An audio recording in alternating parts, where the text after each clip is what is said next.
नमस्कार बच्चों। जैसे कि पिछले व्याख्यान में आपने पढ़ा मौर्यकालीन जो शासन व्यवस्था में आर्थिक जीवन के बारे में या अर्थव्यवस्था के बारे में पढ़ा, और आज हम उसी व्याख्यान को आगे लेते हुए उसी अर्थव्यवस्था के अंतर्गत हम पढ़ते हैं माप तोल और शुल्क। भारत में प्राचीन काल से ही क्रय विक्रय की वस्तुएं निश्चित माप के अनुसार तोली या मापी जाती थी। वस्तु के सही तोल माप की व्यवस्था राज्य करता था। कौटिल्य ने माप और तोल की विस्तृत चर्चा की है। राज्य ही वजन मात्र या परिमाण का नियंत्रण करता था। उसने उल्लेख किया कि तोल के माप बटे खर लोहे द्वारा निर्मित होते थे। मगध तथा मैकल से प्राप्त पत्थर की शंख जैसी वस्तुओं के बटे खेर बनते थे, जिन पर पानी या लेप का कोई असर नहीं होता था। सभी कांटों में दोनों ओर तुलने वाले सामान और बाट एक साथ रखने के लिए दो पलड़े बने रहते थे। कौटिल्य ने अर्थशास्त्र में 16 प्रकार के तराजों का उल्लेख किया है। कितने प्रकार के? 16 प्रकार, जो भिन्न भिन्न वस्तुओं को तोलने में पृथक पृथक रूप से प्रयोग में आते थे। व्यापारियों की वस्तुएं पर लगने वाला कर शुल्क कहलाता था। चुंगी के कार्यकाल को शुल्कशाला भी कहा जाता था। कौटिल्य ने शुल्क वसूल करने वाले अधिकारी को शुल्काध्यक्ष के नाम से संबोधित किया है। व्यापारी को तरह तरह के शुल्क अदा करने पड़ते थे, जैसे आयात और निर्यात शुल्क, चुंगी तथा उत्पादन शुल्क। जगह जगह पर विभिन्न स्तरों पर कर अदायगी से व्यापार में रुकावट आती थी। विदेशी व्यापारियों को परिवहन शुल्क, चुंगी आदि देने पड़ते थे, जो शहर के प्रवेश द्वार पर वसूल जाते थे, जिसकी सुरक्षा सीमा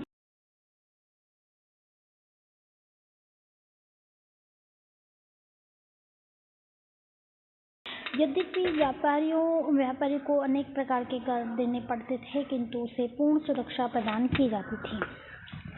माल ढोने या परिवहन के समय यदि माल चोरी या किसी प्रकार की क्षति हो जाने पर उचित क्षतिपूर्ति दी जाती थी। गांव में नुकसान होने पर ग्राम प्रधान क्षतिपूर्ति करता था। गांव के बाहर विवेकाध्यक्ष करता था। उसके बाद ग्रामीण पुलिस या चोर रज्जुक करता था। उसके आगे की क्षतिपूर्ति सीमा स्वामी करता था। ऋण व्यवस्था, ये शासक वर्ग का कर्तव्य माना गया है कि ऋण प्रदाता वर्ग द्वारा लिए जाने वाले सूद की दर निश्चित करे। मौर्य शासकों ने ये कार्य 2000 वर्ष पूर्व ही संपादित कर विश्व के समक्ष अर्थव्यवस्था के नियंत्रण का एक अनुपम उदाहरण प्रस्तुत किया। महाजन वर्ग से दरिद्र एवं पीड़ित व्यक्तियों को शोषण से बचाने के लिए सरकार ने सूद की दर निश्चित कर रखी थी। इसके विरुद्ध आचरण करने वालों को दंडित किए जाने का नियम था। अर्थशास्त्र में इसकी विस्तृत व्याख्या मिलती है। 100 पण मूल्य पर 1.25 पण ब्याज धर्म संगत माना है, अर्थात सूद की सामान्य दर वार्षिक दर 15% थी। इसका समर्थन कौटिल्य व मनु ने भी किया है। कृषि विकास हेतु राज्य सरकार द्वारा ऋण प्रदान किया जाता रहा होगा, क्योंकि अनेक व्यक्तियों से ऋण लिए जाने वाले होने पर पहले राजा का ऋण अदा करने का उल्लेख मिलता है। किसी भी ऋण में स्वयं राजा, ग्राम, भृत्य, कुष्ठी, पतित, चांडाल, अंधा, बहरा, गूंगा व्यक्ति की जमानत स्वीकार नहीं थी। फिर उसके बाद है व्यापारिक मार्ग।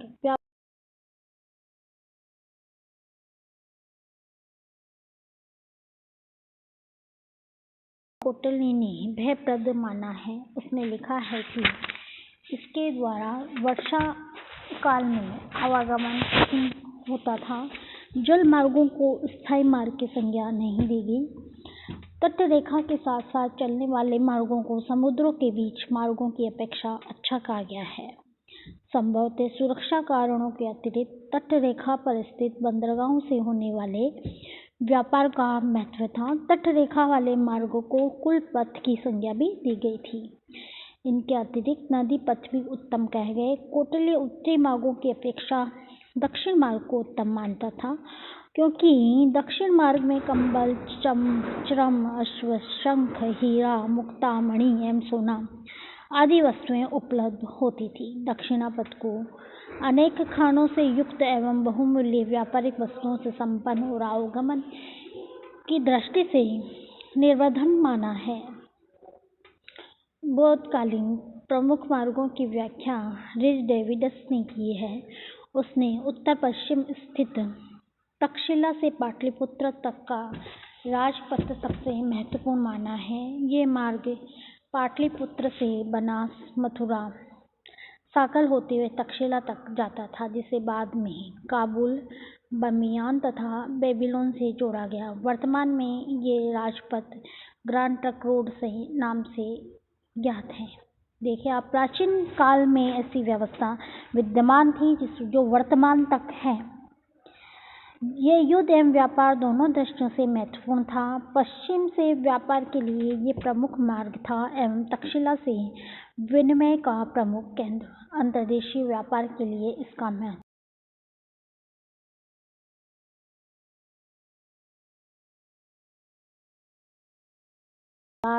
इसका महत्व थोड़ा कम हुआ। पाटलिपुत्र को तक्षशिला से जोड़ने का श्रेय मौर्य सम्राटों को ही जाता है। इस मार्ग को 1500 कोस लंबा भी माना जाता है। कि पाटलिपुत्र को तक्षशिला से जोड़ने का कार्य किसने किया? मौर्य सम्राटों ने।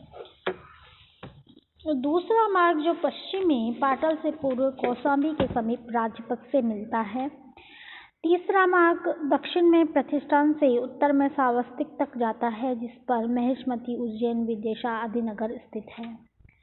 चौथा प्रसिद्ध व्यापारिक मार्ग भर्गकुक्ष से मथुरा तक जाता है, जिसके रास्ते में उज्जैन ही पड़ता है। इस प्रकार उत्तर और दक्षिण के भूभाग व्यापारिक मार्गों द्वारा परस्पर संयुक्त कर दिए गए। व्यापार पर राज्य का नियंत्रण होता था। पणाध्यक्ष बिक्री की वस्तुओं का सूक्ष्मता से निरीक्षण करता था। वह वस्तुओं का मूल्य निर्धारित करता था ताकि व्यापारी जनता से अनुचित लाभ न कमा सके। व्यापार के लिए जल मार्गों का उपयोग किया जाता था। भारत में अनेक छोटी बड़ी नदियां होने के कारण व्यापारियों को अपना माल गंतव्य स्थान पर ले जाने के लिए बड़ी सुविधा होती थी। सिंधु, झेलम, चिनाब, रावी, ब्यास, सतलज और सरस्वती नदियां पंजाब में, गंगा, यमुना, गोमती, सरयू आदि नदियां उत्तर भारत में, ब्रह्मपुत्र आसाम में तथा नर्मदा, गोदावरी, कृष्णा आदि नदियां दक्षिण भारत में व्यापारियों द्वारा अति प्राचीन काल से उपयोगी लाई जाती थी। तो आप देख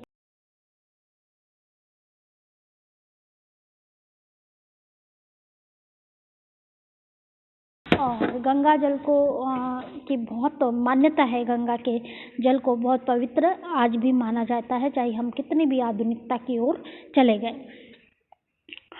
दूर दूर तक ले जाने वाले व्यापारियों के समूह को सार्थ कहा जाता था। ये अंडरलाइन कर लेना कि मौर्य काल में दूर दूर तक जाने वाले व्यापारियों का एक समूह, उसको सार्थ, तथा उनके ज्येष्ठ व्यापारियों को सार्थवा कहा जाता था। सार्थ और सार्थवा में अंतर है। सार्थ व्यापारियों का समूह है और उनसे बड़े व्यापारियों को क्या कहा जाता? सार्थवा कहा जाता था। ऐसे सार्थवा जल प्रतों से देश से बाहर जाया करते थे और अनेक वस्तुओं का व्यापार करते थे। अब है धार्मिक जीवन। मौर्य काल में अनेक धर्म एवं संप्रदाय प्रचलित थे। इसका आप पहले भी अध्ययन कर चुके हैं। इस काल के सम्राटों की धार्मिक विषयों में सहिष्णुता की नीति से विभिन्न मतों एवं संप्रदायों को विकास का सुअवसर प्राप्त हुआ। जैसे कि आपने देखा कि चंद्रगुप्त मौर्य जैन धर्म का था, बौद्ध धर्म के लिए भी उसने प्रचार और प्रसार के लिए प्रयास किया। बिंदुसार, उसने भी जैन धर्म और बौद्ध धर्म को माना। और अशोक, जिसे बौद्ध धर्म का संरक्षक, पालक पोषक भी कहा गया है, पहले वो ब्राह्मण धर्म को मानने वाला था। जैन धर्म को भी उसने संरक्षण दिया। तो यहाँ पे बहुत सारे धर्म इस युग में पल्लवित हुए। यहाँ पर कहा जाते हैं कि इस समय के मुख्य धर्म एवं संप्रदाय वैदिक, बौद्ध, आजीविक एवं जैन आदि थे। मौर्य शासकों का व्यक्तिगत धर्म चाहे जो भी रहा हो, एक शासक के रूप में उन्होंने सभी धर्मों का सम्मान व आदर किया और वे सभी की उन्नति की कामना करते थे। सम्राट अशोक यद्यपि बौद्ध धर्म को मानता था, परंतु फिर भी उसने सभी धार्मिक संप्रदाय के लोगों में समन्वय एवं सहिष्णुता की भावना पैदा करने के लिए सक्रिय एवं सकारात्मक उपाय किए। तो इस काल में जो प्रमुख धर्म थे उसमें सबसे पहला है वैदिक अथवा ब्राह्मण धर्म। समाज के उच्च वर्गों में ब्राह्मण धर्म का बोलबाला था। अनेक वैदिक देवताओं की पूजा होती थी तथा विविध प्रकार के यज्ञ किए जाते थे। चंद्रगुप्त मौर्य प्रारंभ में ब्राह्मण धर्म का अनुयायी था। महावंश के अनुसार बिंदुसार ने 60,000 ब्राह्मणों के प्रति उदारता दिखाई थी। अर्थशास्त्र में अपराजित, अप्रतिहित, जयंत, वैजयंत, शिव, वैष्णव, अश्विन, श्रीमद्रा, अदिति, सरस्वती, सविता, अगिन, सोम, कृष्ण आदि देवी देवताओं का उल्लेख मिलता है। पुरोहित यज्ञ कराते थे। यज्ञों के अवसर पर पशुओं की बलि भी दी जाती थी। अशोक के प्रथम शिलालेख से पता चलता है कि उसके राज्य में सर्वत्र पशु बलि होती थी, जिसे बंद करने के लिए उसने आदेश जारी किए। अर्थशास्त्र में राज प्रसाद के समीप बनी हुई यज्ञशालाओं का उल्लेख भी मिलता है। मेगास्थनीज लिखता है, दार्शनिकों का एक वर्ग पुरोहित ब्राह्मण यद्यपि काफी छोटा वर्ग था, लेकिन इसे समाज में सर्वोच्च स्थान प्राप्त होता था। मेगास्थनीज एक स्थान पर लिखता है कि सम्राट चंद्रगुप्त जिन 4 अवसरों पर महल से बाहर निकलता था, यज्ञ उनमें से एक था।